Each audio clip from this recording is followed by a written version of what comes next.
నమస్తే. వేఫర్ తెలుగు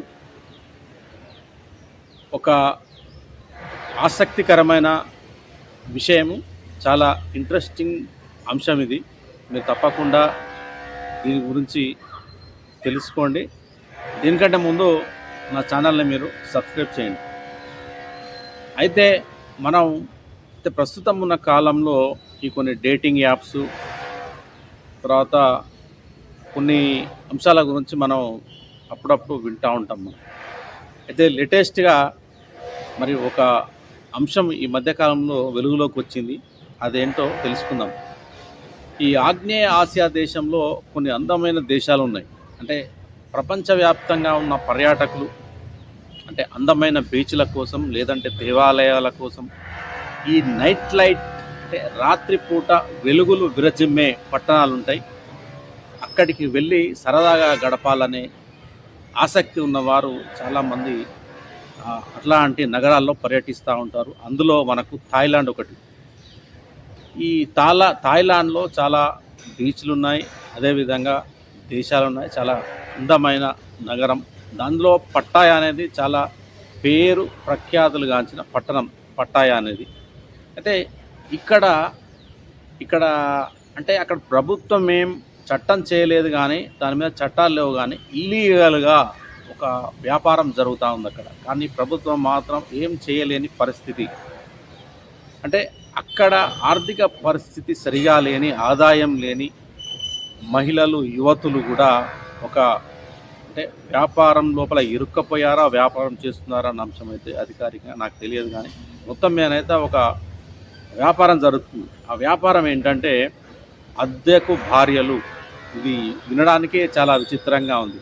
అద్దెకు ఇల్లు దొరుకుతాయని విన్నాం, అద్దెకు బైకులు దొరుకుతాయని విన్నాం, అద్దెకు కార్లు దొరుకుతాయి, అద్దెకు ఇంకా ఏమైనా దొరకవచ్చు. కానీ అద్దెకు భార్యలు అనే అంశం అయితే చాలా విచిత్రంగా ఉంది.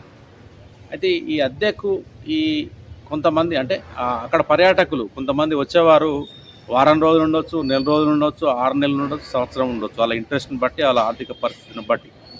అయితే అక్కడికి వచ్చే వాళ్ళకు అంటే అంటే కొన్ని రోజులు భార్యగా ఉండడానికి అక్కడ ఒప్పందం చేసుకుంటారట వాళ్ళతో.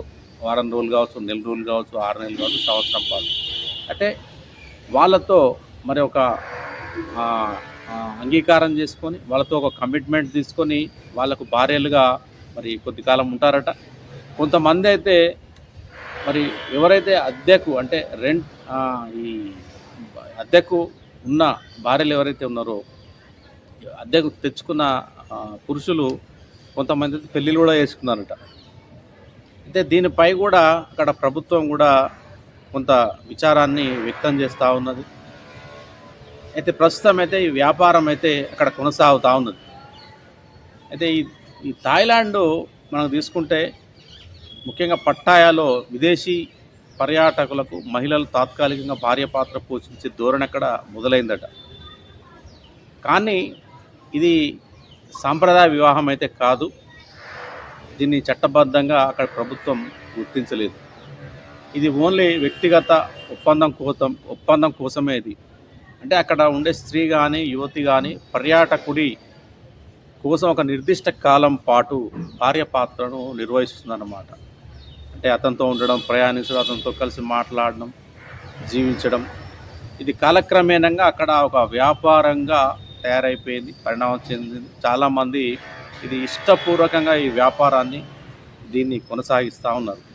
ఇట్లా ఎందుకు జరుగుతోందని మనం తెలుసుకుంటే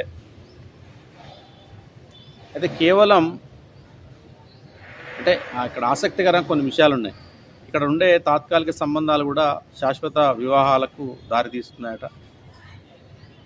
అదేవిధంగా థాయ్ టాబు అంటే the rise of wife rental in modern society అనే పుస్తకంలో రచయిత లార్డ్ ఇమ్మాన్యుయల్ ఈ ధోరణిని లోతుగా అన్వేషిస్తున్నారు. ఎందుకు ఇలా జరుగుతుందని చెప్పి.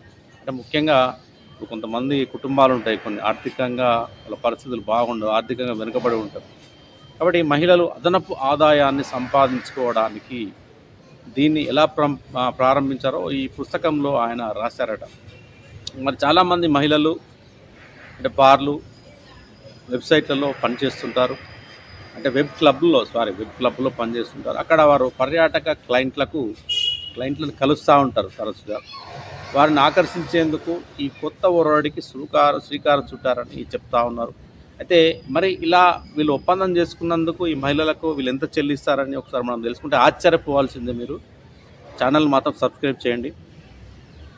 ఇక్కడ స్థానిక కథనాల ప్రకారం మనం చూస్తే వీళ్ళకు అద్దె సుమారు అంటే $1,600 నుండి $1,600 అంటే 1.3 లక్షలు అంటే $1,30,000 నుండి $1,16,000 అంటే 96 లక్షల వరకు అద్దె ఉంటుందట. అంటే నెల, 6 నెలలు, సంవత్సరం ఇట్లా ఎంతకాలమైన. అంటే దీనిపై ఎటువంటి చట్టపరమైన పరిమితులు లేనప్పటికీ ఇదంతా పరస్పర అంగీకారం, ప్రైవేటు ఒప్పందం ద్వారా ఇక్కడ జరుగుతుందని చెప్తున్నారు. కాబట్టి ఈ సమస్య సామాజిక నైతిక దృక్పథం కోణంలో చర్చనీయాంశంగా మారింది. అయితే థాయ్ సమాజంలో మరి థాయిలాండ్లో మారుతున్న జీవన శైలి కారణంగా ఈ ధోరణి చాలా స్పీడ్గా పెరుగుతుందట. దీని ఫలితంగా ఒంటరితనం పెరిగిపోయిందట. చాలామంది ఇప్పుడు శాశ్వత సంబంధాల కంటే తాత్కాలిక సంబంధాలను ఇష్టపడుతున్నారట ఇక్కడ. అంటే ఒక నెల రోజుల్లో లేకపోతే లివ్ ఇన్ రిలేషన్షిప్ కొంతకాలం ఉండి మళ్ళీ బయటికి రావడం, అంటే ఒంటరిగా జీవించడానికి ఇష్టపడుతున్నారట. మళ్ళీ సంసారం, పిల్లలు ఇవన్నీ ఎందుకు మనకు ఏ 6 నెలలు, సంవత్సరము ఒక అమ్మాయితో ఒక మహిళతో కలిసి ఉండి అన్ని ఆనందాలు పొందేసి మళ్ళీ ఒంటరి జీవితానికి ఇట్లా ఈ యొక్క కల్చర్ అనేది థాయిలాండ్లో పెరిగిపోయిందట. అయితే ఈ గర్ల్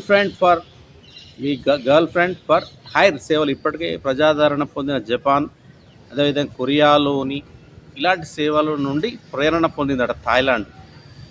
ఏ దేశాలు? జపాన్, కొరియా నుండి ప్రేరణ పొందాడు థాయిలాండ్. దీన్ని స్వీకరించి తన పర్యాటక పరిశ్రమలో విలీనం చేసింది.